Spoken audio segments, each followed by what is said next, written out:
Baik, terima kasih. Assalamualaikum warahmatullahi wabarakatuh. Eh, saya izin untuk mempresentasikan mengenai pengertian dari anemia defisiensi besi. Pada PBL 1, kita menemukan bahwa suspek yang diangkat adalah anemia defisiensi besi. Oleh karenanya, kita perlu memahami kiranya apa itu pengertian anemia, kemudian anemia defisiensi besi itu sendiri. Nah, anemia sendiri di sini merupakan ketika keadaan kondisi Hb kurang daripada normalnya, di mana pada laki-laki biasanya atau pada laki-laki dan perempuan biasanya kurang dari 10 gram per desiliter, seperti itu. Nah, kemudian ketika adapun pada pengertian lainnya, ketika Hb itu tuh kurang dari 10 ataupun mengganggu hemodinamik, maka sudah dapat disebut dengan anemia. Nah, kemudian apakah ketika anemia defisiensi besi ini apa apa sih kiranya pengertiannya seperti itu? Oke, kita akan membahas dari eh, patofisiologinya kira-kira bagaimana anemia defisiensi besi itu dapat terjadi seperti itu. Nah, di sini mengenai anemia defisiensi besi dapat terjadi karena empat hal. Yang pertama, kehilangan besi yang berlebihan yang diakibatkan karena perdarahan yang masif. Nah, perdarahan yang masif ini berasal dari donasi darah, kemudian adanya kehilangan darah akut secara masif, kemudian ketika adanya perdarahan kronik dari perdarahan yang kecil, seperti itu, perdarahan kronik yang kecil dan masif, seperti itu. Kemudian adanya penurunan dari absorpsi besi, kemudian ada ketika kebutuhan besi itu tuh meningkat pada saat menyusui, kemudian ketika hamil. Nah, kemudian ada pun ketika asupan besi itu tuh yang berkurang. Nah, pada kasus ini kita kita melihat bahwa ketika eh, terdapat pada kasus asupan besi dari suspek kita ini mengurang seperti itu. Kemudian dari kekurangan zat besi di dalam tubuh ini, terutama di sumsum tulang, mengakibatkan beberapa komplikasi seperti serum ferritin yang berkurang, kemudian tingginya nilai TIBC, kemudian terjadinya blue sclera atau sklera biru. Kemudian ketika eh, zat besi itu tidak tercukupi di dalam tubuh, maka sintesis hem itu tuh berkurang. Akibat sintesis hem itu berkurang, tidak tercapai perikatan antara hemoglobin atau kadar hemoglobin yang berikat hem dan globin yang berikatan itu menjadi kurang. Sehingga mengakibatkan ketika hemoglobin itu berkurang dalam darah, maka mengakibatkan ketika dilakukan pemeriksaan indeks eritrosit, MCV-nya bisa berkurang. Seperti itu.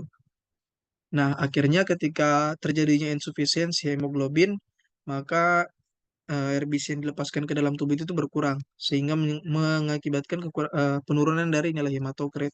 Kemudian ada beberapa hal juga ketika hemoglobin itu berkurang, maka transfer oksigen itu pada jaringan itu berkurang. Akhirnya pada pasien terkadang merasakan lemah otot, kemudian intoleransi ketika latihan, dan eh, iritabilitas atau mudah marah biasanya, seperti itu. Kemudian karena kekurangan oksigen, transport oksigen ke jaringan, maka jantung itu akan berkompensasi untuk memompa darah lebih banyak sehingga mengakibatkan takikardia atau peningkatan HR. Kemudian terdapat juga koilonikia, kemudian stomatitis angularis di mana terjadinya ya sama halnya seperti tadi, kekurangan transfer oksigen ke bagian-bagian tubuh, terutama ke bagian-bagian yang perifer, seperti itu. Kemudian bagaimana cara kita perlu ketahui bagaimana untuk melakukan pemeriksaan untuk anemia defisiensi besi, di mana di sini bisa dilakukan pemeriksaan penunjang seperti pemeriksaan hemoglobin, hematokrit, kemudian retikulosit, indeks eritrosit, kemudian kita bisa melakukan pemeriksaan CAR, ada pun juga pemeriksaan RDW. Nah, untuk pemeriksaan biokimia, biasanya dilakukan pemeriksaan serum ferritin, TIBC, dan ZPP atau zinc porfirin, mohon maaf. Nah, untuk gold standar sebenarnya dilakukan pemeriksaan serum ferritin dan TIBC. Namun karena biayanya yang sangat mahal, terkadang untuk pemeriksaan darah lengkap sudah dapat mencukupi untuk menegakkan diagnosis dari anemia defisiensi besi.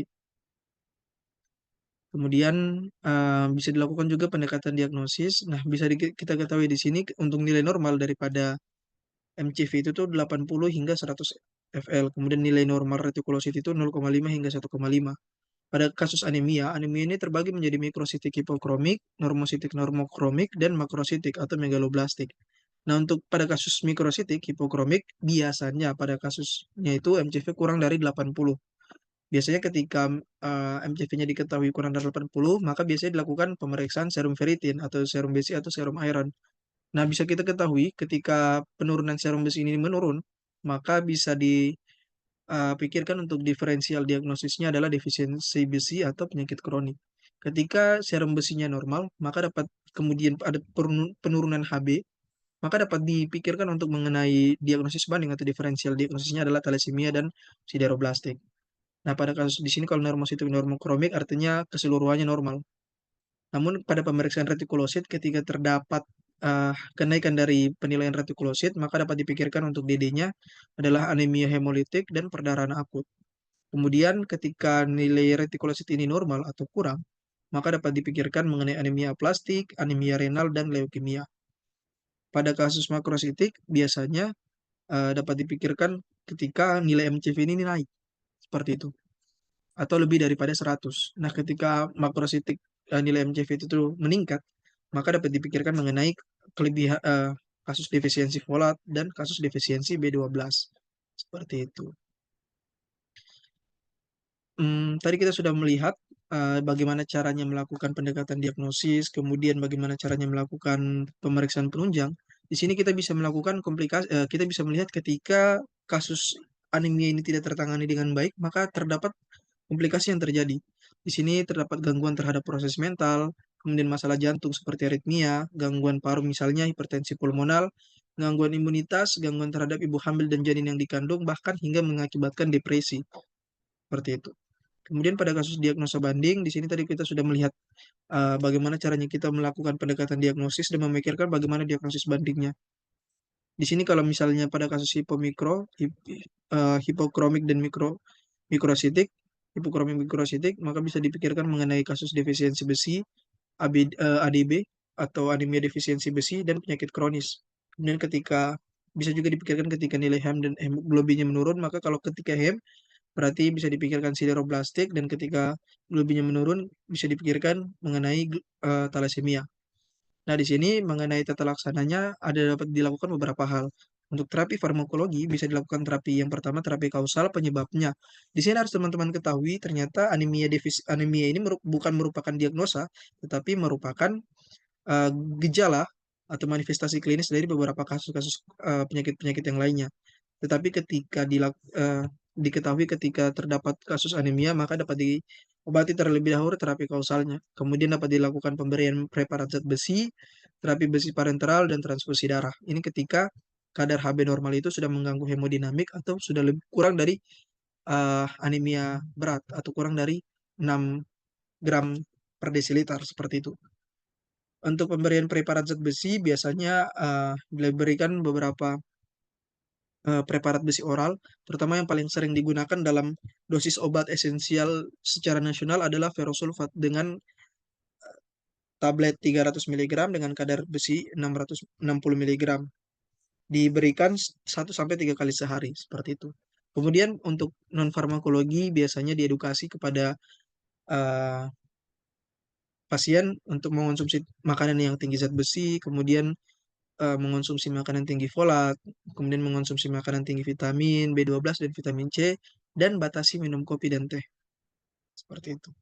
Mungkin cukup sekian dari penjelasan mengenai kasus PBL1 mengenai anemia defisiensi besi. Kurang lebihnya mohon dimaafkan. Billahi sabilillah, fastabiqul khairat. Assalamualaikum warahmatullahi wabarakatuh. Terima kasih. Selamat malam.